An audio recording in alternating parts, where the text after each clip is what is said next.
My husband posted my body online against my will, and now I'm drowning in humiliation, searching desperately for a way to make it all disappear. Posted by you/brokenhearted temp. Last Friday, I, 34F, spent my evening with Kate, obligatory fake name, a young friend, 24F, from work, as she wanted to discuss something personal with me. I didn't think anything of it since we have a very personal relationship outside of work as well. As soon as I arrived at her place, the tension in the air was thick. She explained that she wanted to discuss a serious matter with me but didn't know how to go about it. I told her to just rip the band-aid off and tell me. She told me that she had found 2 recordings of a woman she believed to be me on a pornographic website. I told her that wouldn't be possible, but she was adamant that I was the woman in the recordings. And she was right. I've never recorded myself naked or having sex with my husband, but there I was in 2 recordings, one 7 minutes long and the other 4 minutes, both filmed in our old bedroom. As I rewatched every second of it, it started to dawn on me that this was my husband's doing. But I pushed that thought deep down because there had to be a reasonable explanation for this. Honestly, I left her place with my mind in complete meltdown. I could barely hear what she was saying, but she followed up with a text saying she had contacted the website about getting the videos taken down and that she would help me through this. She also said she was scouring the internet in case there were more out there. I came home and pretty much ransacked my house looking for evidence, and I found it. My husband had been using hidden spy cameras to record me in my most intimate moments. I then spent hours vomiting, crying, projectile vomiting some more, and begging God to let this be a nightmare. I am a deeply religious and fully veiled Muslim woman, and I have never been with anyone but my husband, yet all this time, he has been sharing my most intimate moments with the world. I don't know what to think or what to do. I can't look at him or speak to him. I've locked myself in our bedroom, pretending I have COVID. All I do is research how others have managed to get things removed, and it seems that once something is on the internet, it really is forever, even if I manage to remove it from this one website. I've been crying nonstop. He truly must be something demonic, as he is now talking about ordering some of my favorite foods to see if I have an appetite since I haven't been eating well. I am so unbelievably hurt. I don't know how to share this with my family or how to ask for help. I am crippled with shame, anger, and pain. Edit. Answering some questions. 1. My husband, soon-to-be ex-husband, and I share the same religion, race, ethnicity, and nationality. 2. My culture does not participate in honor killings, and I'm not afraid of my family harming me or not siding with me. 3. My family would support me in divorcing him, in fact, they would demand that I do. 4. The laws in my country are secular, but in certain circumstances, they allow various religious groups to hold their own courts, which can enforce their rulings, as long as they don't impose on or break secular law or civil liberties. 5. I do plan on taking this to both secular and religious courts, as I want him punished. 6. I bail by choice, and the vast majority of my fellow countrywomen do not bail. 7. I am a niqabi, meaning the only part of me visible to the public is my eyes. When I am with my family or other women/in women-only spaces, I don't bail. 8. Kate and I do not share the same religion or dress alike, yet we are friends, Kel surprise. Update 17 days later. I left him as I said I would. He went to work. The movers arrived, we packed my stuff, and we left. The entire time, I was crying to the point that even the movers were worried for me, but I couldn't stop myself from crying. I went home, sat my parents and siblings down, and explained the situation. My parents were, and still are, confused. They are elderly and fragile. They don't understand the internet. They just keep saying, let's talk to the people, and it will be gone. But my siblings understand. They are angry. They are sad and heartbroken on my behalf. My siblings and brothers-in-law took me home. We waited for him, and, well, we had a conversation with him. He denied it at first. So my brothers were firm with him, and he started to be more truthful. He said he did it because he was depressed, because he had a corn addiction, a sex addiction, and because he didn't think anyone would see it. He said he posted only a few. When we asked him to be specific, he said he posted anywhere from 5 to 8. We had him take it down, but who knows how many times it has been downloaded or shared. In that moment, I also found out he had a secret phone. He was also cheating on me with random women and sex workers. All this time, I thought he was working hard, but nope, he was out disgracing himself and betraying our marriage. At some point, he convinced us he needed to use the bathroom, and he somehow managed to call his mother, who arrived at our home with his brother and cousins. There was a commotion, as they were angry at the treatment of their family member. Then things calmed down enough to explain to them what he had done. His mother fainted. She is elderly and not in the greatest health condition. We called for an ambulance. My neighbor had also called the police, and I was arrested by the time the ambulance arrived to take care of my mother-in-law. I spent the evening locked up. Didn't exactly have a polite conversation with him. So yes, I was arrested for assaulting him, specifically slapping him, and he refused to press charges. I got released the next morning and went home to my parents.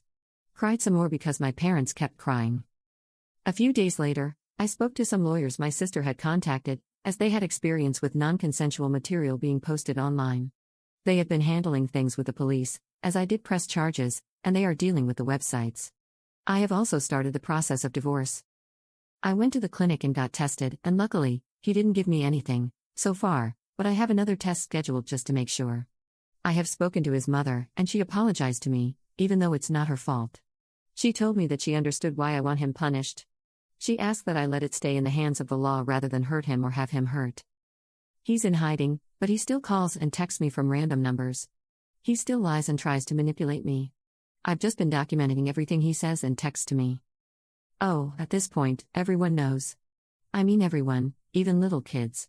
And I feel more humiliated now than I did at first. Relevant comments. Commenter. What did you get arrested for? Ops response.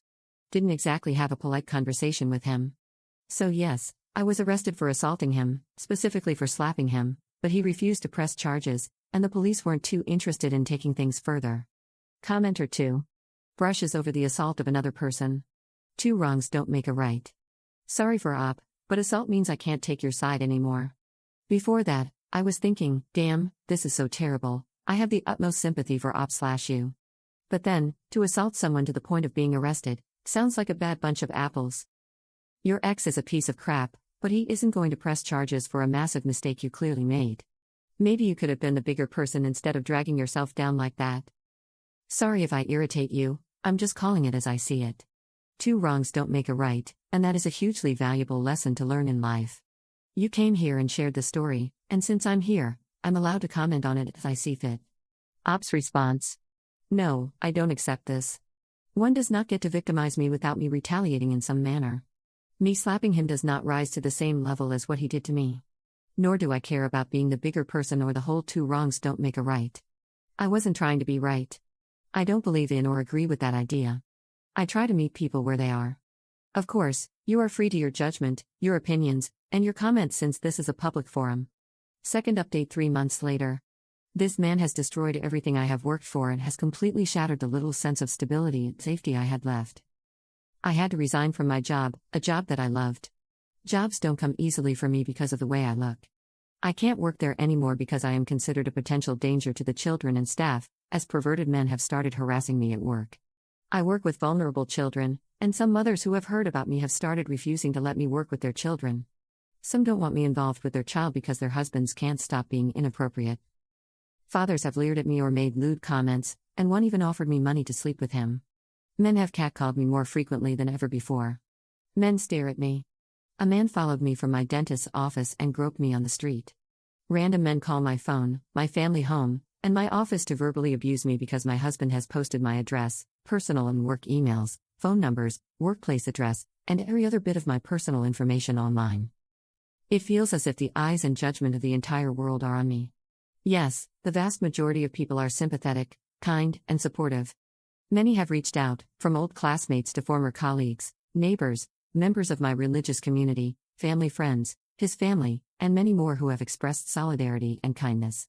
But the crazies and perverts who believe him and are like him are bolder, louder, and much more noticeable. Then I found out from my lawyers and their investigators that he was drugging me and assaulting me as I slept. I suffer from migraines and insomnia and take medication for them. He saw my medication as an opportunity to drug me with my own prescriptions. He was actually bragging on a forum where other perverts congregate, boasting about how clever he was for drugging me with my own medication. They were encouraging him to do even worse things to me. My soon-to-be ex-husband has also decided to spread rumors that I was aware of the cameras and pressured him into posting online, and there are people who believe him. He also changed his mind about not pressing charges. I went to court. The judge and prosecutors were sympathetic and dismissed the case. It was a combination of my lawyers explaining the circumstances that led to me slapping him and his subsequent actions, threatening me, attacking me, doxing me, and blackmailing me by saying he didn't care about the slap and would drop everything if I forgave him. My lawyers used his own words against him, as he had written them in text messages and admitted in a recorded call that I hadn't slapped him that hard and that he'd only pressed charges to harm me. But his crimes against me are still being investigated by the prosecutors. Third update 3 months later. I wish I could say I was feeling better or doing better, but I feel awful and am still struggling with everything. It is still his life's mission to be as cruel as he can be and to stand in the way of every step I take. He is still refusing to work with my divorce lawyer, continues to be difficult every step of the way, and has run off his own lawyers. He is now in his third lawyer, and we are again starting from scratch in the divorce negotiations. He has been granted an extension by the courts due to his last lawyer dropping him just a few days before our hearing. As for posting non-consensual material, a trial date was scheduled, and he recently asked for an extension. He'll probably be granted it since his criminal lawyer dropped him too. So, in the last month, he has been dropped by both his divorce lawyer and his criminal lawyer. The man is on a roll. When it rains, it sure pours.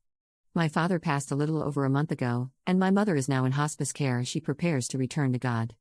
I'm sad but not shocked, as I've had a long time to prepare for this. My father had been battling cancer for almost 3 years, so I was as prepared as a person can be, and my mother's health had been declining significantly for years due to her dementia. My soon-to-be ex-husband decided it was a great idea to corner me at the venue where we held the after-funeral meal. He waited until I was alone and approached me as I was cleaning up. At that moment, I was exhausted and couldn't muster the rage to chase him off as I had done many times before. So, I just let him talk. He seemed almost decent as he rattled off a million excuses for why things were the way they were. He cried about how awful he feels for hurting me. Then he started telling me how he always felt I was better than him in everything, that I made more money, was better educated, had traveled more than he had, and that he felt jealous of my confidence. In the beginning, these were the things that attracted him most to me, but as our relationship and marriage progressed, they became the things he started to dislike about me. He also said he was angry that I refused to consider being a stay-at-home wife and mother, even though he knew from the beginning that I wasn't the homemaker type. He claimed he tried to be a good husband but that my refusal to bend or let him have the last say in things was the catalyst for his anger and need to humiliate me. He talked about how he had always struggled with addiction but thought marriage would cure his depression, corn, and sex addiction. He believed that if I ever found out, I would have never married him or would divorce him, and that angered him, pushing him to punish me for thinking I was better than him. He was jealous and angry about so many things. But when I said, "So you hurt me because you felt jealous and inadequate in comparison?" he lost his mind, started shouting, and said he knew I would react that way. I decided to refrain from commenting further and just let him spill his guts uninterrupted. For 3 hours, he made excuse after excuse for why he did what he did. But it all comes down to him feeling inferior to me, being jealous and angry that I dared to have a mind and life of my own. He admitted that right before our wedding, he joined an online men's group to help with his corn and sex addiction. One tip given was to make your own corn and watch that instead, but he knew I'd never agree to it. So, it was my fault he needed to spy on me. He claimed he never intended to share the recordings with others, but one day, I angered him so much that, as payback, he posted them, and it felt good. Every time I emasculated him by having my own mind or upset him in some way, he posted more. Eventually, he gained a following, with so many men asking him to post more that he started to enjoy the attention. Other men looked up to him for his sexual prowess. At the same time, his sex addiction resurfaced, and he fell back into the habit of picking up women or, when he couldn't get it for free, hiring sex workers. Then, I guess, it spiraled out of control for him. The more he spent on his addictions, the more lies he told, the more he felt like a failure for making me cover our expenses, and the more he resented me. He got stuck in a cycle of self-destruction, which only fueled his anger toward me. He also said he joined a support group for addicts and started going to an addiction rehabilitation clinic as an outpatient to deal with his issues, and that I should give him credit for that. He feels I should be proud of him for making this effort and that I should take him back since he's putting in so much work. He also believes I should appreciate that he hasn't stalked me since my dad died and that he is sincere in feeling this way. He genuinely doesn't understand why I'm not seeing how hard he's been trying these past few months. In his deluded mind, he thinks his honesty in our conversation should count for something and that I'm just a heartless beach for remaining stoic and unmoved by his tears and supposed vulnerability. Even though he gave a great performance of being human during our conversation, I remained unmoved because there was nothing to be moved by. I simply continued packing up the venue, got in my car, and went home. I'm still not working, I still have crazy men calling my phone at all hours, and I still feel humiliated and embarrassed. The only good thing that has happened is that several of the sites have taken down the recordings and banned him from using their platforms. Fourth update 4 months later. Finally, I have some good news. A while back, I was granted a restraining/protective order, but my now officially ex-husband continued to stalk and harass me. After the umpteenth time of calling the police and going to court, he was finally imprisoned, and he has been in prison for a little over a month. I was also granted my divorce. I initially wanted a quick divorce and was willing to give him everything he asked for, but he kept finding ways to delay it or demanding more and more. Eventually, I just snapped and told my lawyers to do their worst, and they did. My lawyers hated him, and I got everything I wanted and way more. Not to gloat, but it was really satisfying to see him cry. This has been the most peaceful month I've had in a long time. This entire ordeal has taken a serious toll on my mental and physical health. I've lost 12 kilograms, and I've shed a ton of hair due to the stress he caused me. But honestly, seeing him wail in court was the chicken soup my soul needed. I've moved out of my city and now live on the other side of the country. I found a decent enough job, and I am slowly rebuilding my confidence. I'm in therapy, and while I can't say it's working just yet, I know that if I stick with it, it will. The non-consensual material he posted has been removed from the more reputable websites, and my lawyers were able to get me monetary compensation, as these companies didn't want to go to court over it. Money doesn't really change things, and I'm still hurt, but it's something. I'm also not so delusional as to think that the material isn't still out there in some form, and I know there's not much I can ever do about that. I'm just trying to make peace with it. My ex-husband will be serving time in prison for what he did, and my lawyers are working with the courts to ensure that gets sorted soon enough. I think the reality of the consequences is becoming very clear to him, as I've heard through the grapevine that he attempted suicide and is now in protective custody until his trial date. He is facing up to 30 years in corporal punishment, and I absolutely look forward to it.